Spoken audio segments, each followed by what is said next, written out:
Salut tout le monde et bienvenue dans l'épisode 4, déjà l'épisode 4 de Tout commence comme ça. Alors le thème d'aujourd'hui c'est la vision pour sa vie. Je tiens à préciser, c'est un thème qui me tient vraiment à cœur, c'est un point hyper important que je voudrais partager avec vous sur cette vidéo. Si tu n'es toujours pas abonné à Gracel Lifestyle, n'hésite pas de le faire, n'oublie pas d'appuyer aussi sur la petite cloche pour être au courant des autres épisodes qui vont arriver et aussi des autres vidéos qui viendront plus tard. N'hésite pas à me suivre aussi sur Instagram, là, je vous partage tous les jours en story ce que j'aime bien, tout ce qui m'intrigue dans la vie d'une manière générale. Là, et n'hésite pas de voir toutes les références aussi en barre d'informations. Alors sachez que je suis une grande admiratrice de personnes visionnaires dans l'histoire. Cela me fascine et ça me ramène toujours à comprendre que rien n'est impossible. Que en fait la seule limite qu'on se fixe dans la vie, c'est nous-mêmes. Lorsque je pense aux grands visionnaires dans ce monde qui ont sans aucun doute été ridiculisés, rejetés, pris comme des fous, des folles, comme plusieurs grandes personnalités que vous connaissez, et même tués pour leurs idées, pour leur vision de voir la vie, on finit par se rendre compte que c'est vraiment des gens spéciaux, c'est vraiment des gens qui sont différents, qui réfléchissent plutôt différemment, qui ont pris les risques pour mettre en réalisation leur vision et surtout d'y croire jusqu'au bout. Dans ce monde, il y a eu et il y a certainement encore et il y en aura dans le futur beaucoup d'inventeurs de beaucoup de choses. Des choses qui nous semblent aussi banales aujourd'hui comme l'inventeur de la chaise, je ne connais pas, je ne sais pas qui c'est.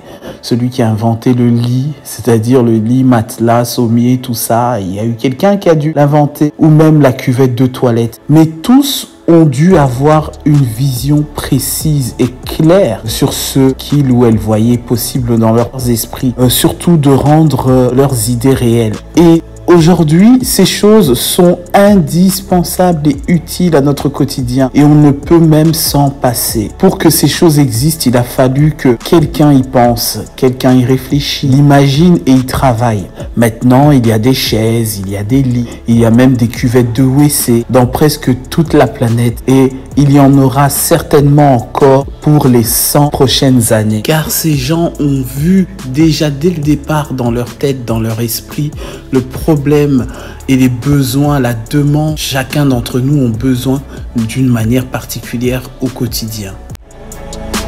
Si tu connais le nom de l'inventeur de la chaise, franchement, n'hésite pas de me l'écrire en commentaire. J'aimerais bien savoir qui c'est parce que ce qu'il a fait, je pense que ça a toujours peut-être existé, mais juste le fait d'inventer une chaise, je trouve ça incroyable. À mon âge actuel, je pense de ne rien avoir encore inventé d'extraordinaire en tout cas et de l'avoir rendu réel. Mais toute petite et encore un peu aujourd'hui, j'ai souvent une imagination très débordante. Et croyez-moi, si on pouvait voir en télépathie ce qui se passe dans la tête des gens durant la moitié de leur journée et particulièrement dans ma tête, je suis sûr que vous me trouverez très bizarre et étrangement folle, mais vraiment, parce que j'ai une imagination vraiment débordante. Pourtant, ces choses existent bien dans mon esprit et parfois je préfère les garder pour moi la majorité du temps de peur du regard des autres. En grandissant, je regrette beaucoup de choses qui m'ont découragé parce que quelqu'un l'a déjà fait ou l'a déjà pensé avant ou parce que j'ai peur de ce que les autres pourront en penser, pourront trouver ça complètement ridicule. Ridicule, nul ou trop optimiste pour croire à sa réalisation, parfois même impossible à réaliser juste parce que c'est pas logique, c'est pas dans la norme. C'est un peu comme ça que ça fonctionne lorsque on voit un peu ce qui se passe dans la tête des gens lorsqu'ils imaginent des choses et qui s'imaginent des choses qu'ils pourront réaliser et sont bloqués à cause de ce genre de pensée-là. Ils trouvent beaucoup de difficultés pour les réaliser. Lorsque j'ai terminé de me demander le comment du comment, je me demande qu'est-ce que je ferai après. Je le note, je l'écris dans mon cahier de notes, je l'écris dans mon post-it, je l'écris là où je prends note quotidiennement et je me relis parfois plusieurs fois dans la journée. Et surtout de rester sur ma réalisation, de rester aussi concentré sur ce que j'aimerais bien faire. Et ce qui me fait plaisir par-dessus tout aussi, c'est lorsque je trouve la possibilité de le partager à quelqu'un de confiance ou à une personne qui m'encouragerait dans ce sens-là. Et parfois aussi, je reçois des conseils négatifs. Ça m'arrive aussi d'être découragé ou de me dire, voilà, j'ai essayé, j'ai fait ce que je pouvais faire, mais je n'y arrive juste pas parce que je me suis dit que je me suis trop emballé vite. Je devrais pas être aussi enthousiaste. Ça ne va finalement pas se réaliser. Ça ne sert plus à rien. Ça ne va pas marcher parce que j'ai pas la possibilité, je n'ai pas d'opportunité. Me relire souvent me permet de m'approcher des possibilités qui peuvent se présenter à moi, aussi de me rapprocher aux solutions que je cherche à avoir au final. Parfois, ça me prend des jours, ça me prend des semaines, des mois, même parfois des années, et je ne vois même plus clair sur ce que je cherche. Des fois, j'ai des doutes. Parfois, je me dis non, je jette tout à la poubelle, j'abandonne, je laisse tomber et je ne vais plus piocher là-bas parce que ça ne sert à rien. Je me décourage et lorsque je me relis, je revois ma vision plus claire. Même si je ne sais pas toujours comment je vais y arriver pour l'atteindre, je me relis pour voir comment j'ai commencé, par quoi j'ai débuté, pourquoi je suis parti et que j'ai pris tel chemin, qui je dois voir, qui je dois rencontrer et ainsi de suite. Et de voir tout ça en prenant du recul, ça prend une forme de maquette, ça prend forme et je commence à me dire, ben voilà, j'ai trouvé la solution beaucoup plus tôt et pourtant j'ai voulu voir beaucoup plus loin. Parfois je recontacte aussi les mêmes personnes, les informations, je recommence la démarche. C'est comme cela que j'ai pu réaliser énormément de choses et vivre beaucoup de choses incroyables dans ma vie jusqu'à aujourd'hui. Écrire ma vision ou mes visions, mes objectifs, c'est comme manger des frites, des bonnes frites belges avec les doigts. C'est différent de manger les frites avec les doigts qu'avec un couvert. C'est comme lorsque tu trouves une bonne idée, la première chose à faire, c'est de la noter, c'est de l'écrire quelque part. Je suis très manuscrite, bloc-notes sur téléphone ou sur ordinateur, c'est pas trop mon truc. J'aime écrire, j'aime mettre les choses sur papier. D'ailleurs, j'ai tellement hâte de partager avec vous plein de témoignages que j'ai écrits depuis des années, depuis plusieurs mois et qui se sont réalisés. C'est juste incroyable le pouvoir de l'écriture. Et si vraiment ça t'intéresse, n'hésite pas de t'abonner, d'aimer cette vidéo. J'aime l'odeur du papier, j'aime le contact Bic papier, crayon, bref tout ça. Et c'est important de noter ces idées lorsqu'elles sont fraîches. Parfois je laisse tout ce que je suis en train de faire juste pour aller écrire avant que j'oublie. Parce que j'ai tellement de choses dans la tête durant la journée et c'est des choses qui me passent parfois. Parfois même je m'enregistre, j'enregistre ma voix, j'enregistre ce que j'ai à dire pour ne pas oublier, pour vous dire. Beaucoup de gens savent clairement ce qu'ils veulent dans la vie et ne prennent pas la peine de l'écrire. Je ne sais pas pourquoi. Je ne comprends pas les gens qui n'ont pas l'habitude de prendre des risques. Les gens qui laissent passer le temps à cause des distractions, à cause de soi-disant le boulot, parce qu'ils préfèrent leurs engagements envers eux-mêmes et ensuite se disent, bah voilà, ma vie tourne en rond. Je vois pas trop ce que je pourrais faire en dehors de mon travail, en dehors de ce que je suis en train de faire aujourd'hui. Et ont des regrets et se mettent à se plaindre souvent sur leurs choix et leurs décisions. Prendre le temps de prendre les notes, c'est important. Ça a été prouvé même par les plus grandes personnes qui ont pu faire de grandes choses dans l'histoire, dans les réalisations, dans les inventions. Chez les plus grands visionnaires, étant donné que c'est un sujet qui m'a toujours fasciné, de voir les gens progresser, de commencer de rien, de partir de zéro et d'arriver à atteindre le sommet de incroyable et impressionnant.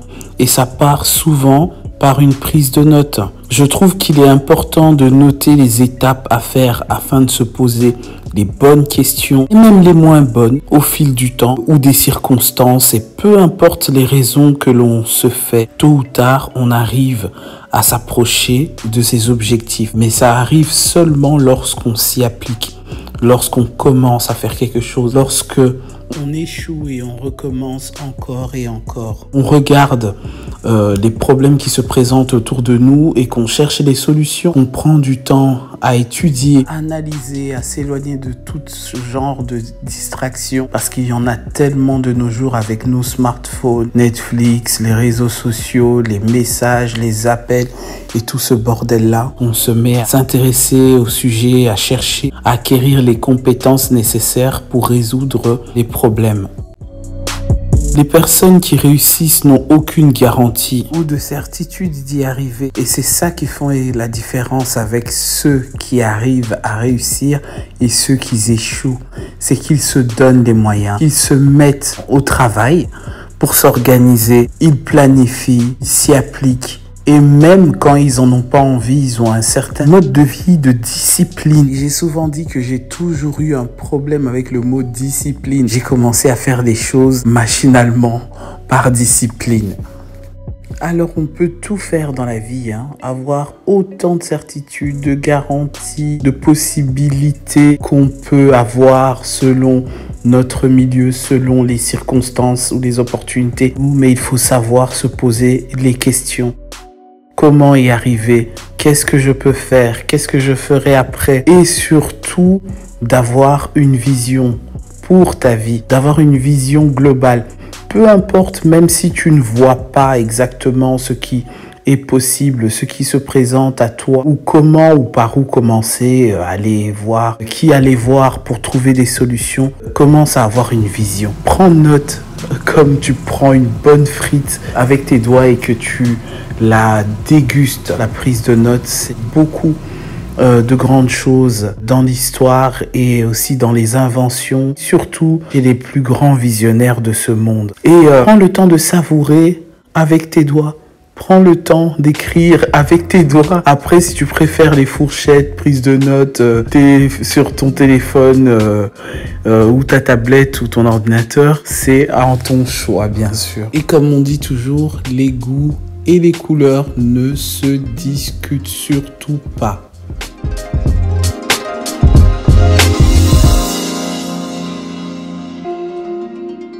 Je vais conclure cet épisode que ce qui fait la différence avec ceux qui abandonnent très vite, qui se plaignent souvent, qui se disent que c'est toujours trop difficile parce que ils pensent que la vie est facile pour la mériter, ceux qui se plient à la norme de la société ou de ceux que les autres pensent qu'ils n'attirent pas leur vision à la réalisation. On attire la vision vers soi comme on attire le succès vers soi. Malheureusement, beaucoup de ces gens ne s'appliquent pas. Ils attendent que les choses viennent par elles-mêmes. Pour avoir la vision, il faut prendre du recul. Il faut être au-dessus de ses problèmes. Il faut être au-dessus de ce que les autres voient. Soyons clairs sur ce que l'on veut et focalisons-nous là-dessus. Restons concentrés. Plus que ça, écrivons-le et relisons-le autant que possible jusqu'à ce qu'elle se réalise. Lorsque vous les notez et vous les mettez devant les yeux, croyez-moi,